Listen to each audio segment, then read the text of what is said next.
किसी शायर ने क्या ही बड़ी कमाल की शायरी कही है कि आसमान इतनी बुलंदियों पे जो इतराता है, भूल जाता है कि ज़मीन से ही नजर आता है। आज के इस दौर में जब किसी इंसान को थोड़ी सी कामयाबी, ऊंचा पद या पैसा मिल जाता है तो उसके पैर जमीन पर नहीं टिकते।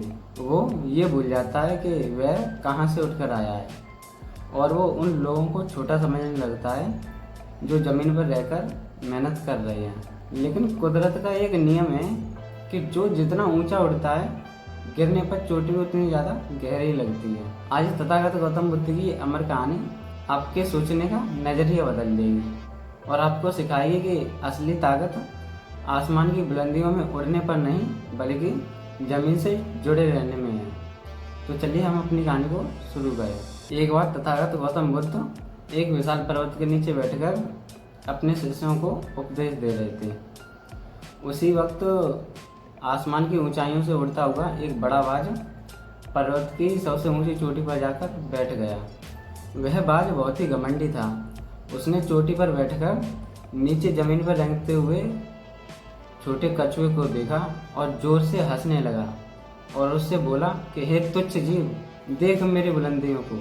मैं बादलों का सीना चीरकर आसमान की इन ऊंचाइयों पर उड़ता हूँ, जहाँ से मुझे ये दुनिया बहुत ही छोटी और धूल के कणों के समान दिखाई देती है।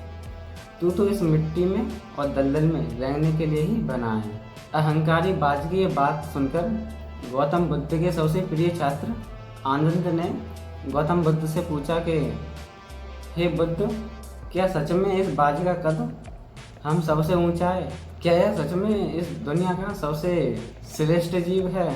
बुद्ध मुस्कुराए और उन्होंने उस घमंडी बाज की तरफ देखा और शांत स्वर में कहा कि हे आकाश के राजा, तुम बहुत ऊंचा उड़ते हो, इसमें शक की कोई बात नहीं है। लेकिन तुम एक बात हमेशा याद रखना, तुम चाहो तो इस आसमान की आखिरी ऊंचाई को भी क्यों ना छू लो, लेकिन तुम्हें अपनी भूख मिटाने के लिए, अपनी प्यास बुझाने के लिए, अपना शिकार करने के लिए थक कर वापस इस जमीन पर आना ही होगा।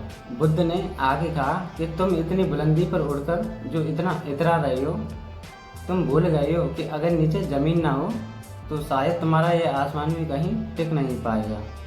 और याद रखो बाज, तुम्हारी यह ऊंचाई भी तभी तक खूबसूरत है जब तक ज़मीन पर खड़ा कोई इंसान तुम्हारी तारीफ नहीं करता। अगर नीचे ज़मीन पर कोई ना हो तो शायद तुम्हारी इस बुलंदी को देखने वाला भी कोई नहीं बचेगा। बुद्ध की यह बात सुनकर बाज का घमंड पल भर में टूट गया।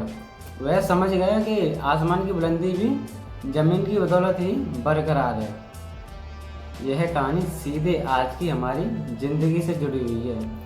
आप चाहे अपनी ज़िंदगी में कितनी भी बड़ी सरकारी नौकरी पालें, कितने भी बड़े मोटिवेशनल स्पीकर बन जाएं, या फिर सफलता के सातवें आसमान तक क्यों ना पहुंच जाएं, आप कभी भी अपनी जड़ों को, अपने माता पिता को और अपने पुराने दिनों को मत भूलना। क्योंकि जो इंसान ऊंचाई पर पहुंचने के बाद भी झुकना जानता है, वही असली सिकंदर होता है। याद रखिए, आसमान चाहे कितना भी ऊंचा क्यों ना हो, उसके सितारे हमेशा ज़मीन से ही चमकते हुए दिखाई देते हैं।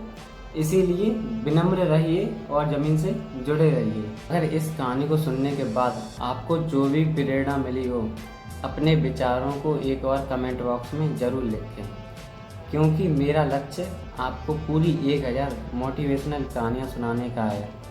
अगर कहानी आपको पसंद आती है तो फिर इस 1000 कहानियों की यात्रा में जुड़े रहने के लिए चैनल को सब्सक्राइब भी कर लें और अपने विचारों को एक बार कमेंट बॉक्स में ज़रूर लिखें।